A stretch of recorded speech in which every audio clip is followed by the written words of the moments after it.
হাসিনাকে 100 বছরেও ফাঁসি দেওয়া সম্ভব নয়। কিন্তু কেন হাসিনাকে 100 বছরেও ফাঁসি দেওয়া সম্ভব নয়? এবার শেখ হাসিনাকে নিয়ে বিরাট দাবি করলো বাংলাদেশি পর্যটকরা। ভারতে এসে রাগে মুখ খুললেন বাংলাদেশি নাগরিক। ঢাকার রায় নিয়ে আতঙ্ক, পেট্রোপোল সীমান্তে সারা বিস্ময়ের। রাজাকাররা রায় দিল, ভারতে এসে প্রকাশ্যে এলো মতামত। বাংলাদেশে অশান্তি, সীমান্ত পেরিয়ে ভারতে আশ্রয় নিচ্ছেন সাধারণ মানুষ। শেখ হাসিনার সাজা ঘোষণায় একদিকে আতঙ্ক, অন্যদিকে বিএনপি সমর্থকদের খুশির হাওয়া বইছে। এটা রায় নয়, অন্যায়। ভারতে এসে তোপ দিচ্ছেন বাংলাদেশিরা। দেশ জুড়ে একেবারে থমথমে পরিস্থিতি। সীমান্ত হয়ে উঠল নিরাপত্তার ঠিকানা। দেখুন ঠিক কি ঘটল। গত 18 নভেম্বর পেট্রোপোল সীমান্ত দিয়ে ভারতে চিকিৎসা করাতে এসে বাংলাদেশি বাসিন্দা মোহাম্মদ জামিল হোসেন বলেন, ওদের 100 বছরেও ক্ষমতা হবে না হাসিনাকে ফাঁসি দেওয়ার। তিনি বলেন, এটি কোনো ন্যায়সঙ্গত রায় নয়। তার মতে বাংলাদেশে বর্তমানে রাজাকারদের সরকার ক্ষমতায় রয়েছে এবং যারা এই সাজা দিয়েছে তারাই নিজেরাই রাজাকার। জামিল হোসেন দেশের বর্তমান পরিস্থিতি নিয়ে গভীর উদ্বেগ প্রকাশ করেন এবং একই সঙ্গে ভারতের সাহায্য এবং সমর্থনের প্রশংসা করেন। তিনি আরো বলেন, শেখ হাসিনার অবদান বাংলাদেশের ইতিহাসে অমর।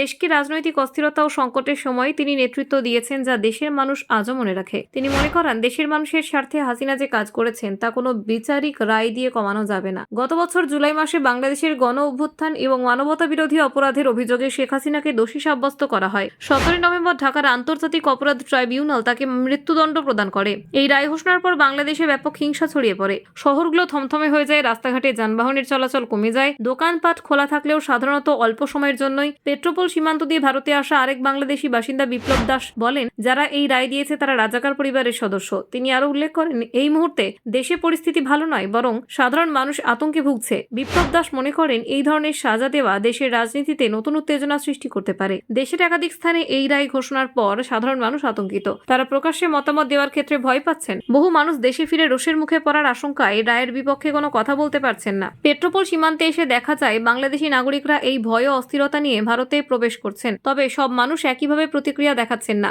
বিএনপি সমর্থকদের মধ্যে এই রায়কে স্বাগত জানানো হচ্ছে। একজন সমর্থক বলেন, অন্যায় করলে সাজা পেতে হবে। তিনি মনে করেন, আইন মানা সব সময় সমানভাবে প্রয়োগ করা উচিত, আর যদি অন্যায় করা হয় সেজন্য শাস্তি হওয়াটাও স্বাভাবিক। বাংলাদেশের রাজনৈতিক পরিস্থিতি এখন অত্যন্ত জটিল। সরকার সমর্থকরা রায়কে ন্যায়সঙ্গত বলে মনে করলেও সরকার বিরোধী পক্ষ সাধারণ মানুষ আতঙ্কিত। রায় ঘোষণার পর দেশের একাধিক স্থানে হিংসার ঘটনা ঘটেছে, যা সাধারণ মানুষের দৈনন্দিন জীবনে নেতিবাচক প্রভাব ফেলেছে। শহর ও গ্রামাঞ্চলে মানুষ আতঙ্কের মধ্যে রয়েছেন। ট্রেন ও বাস চলাচল সীমিত হয়েছে। দোকানপাট অল্প সময় খোলা থাকে। এই অবস্থায় মানুষ নিজস্ব নিরাপত্তা এবং সুরক্ষা নিশ্চিত করার চেষ্টা করছে। সীমান্ত দিয়ে ভারতে প্রবেশ করা বাংলাদেশিরা এই সকল পরিস্থিতি থেকে সাময়িক মুক্তি খুঁজছেন। বাংলাদেশের ইতিহাসে শেখ হাসিনার অবদান অনস্বীকার্য। তিনি রাজনৈতিক অস্থিরতা, অর্থনৈতিক সংকট এবং সামাজিক সমস্যার মোকাবিলায় গুরুত্বপূর্ণ ভূমিকা রেখেছেন। এই রায়ের মাধ্যমে দেশের মানুষের মধ্যে বিভাজন এবং রাজনৈতিক উত্তেজনা বৃদ্ধি পাচ্ছে বলে অভিজ্ঞরা মনে করছেন। ব্যুরো রিপোর্ট, অজানার দেশে।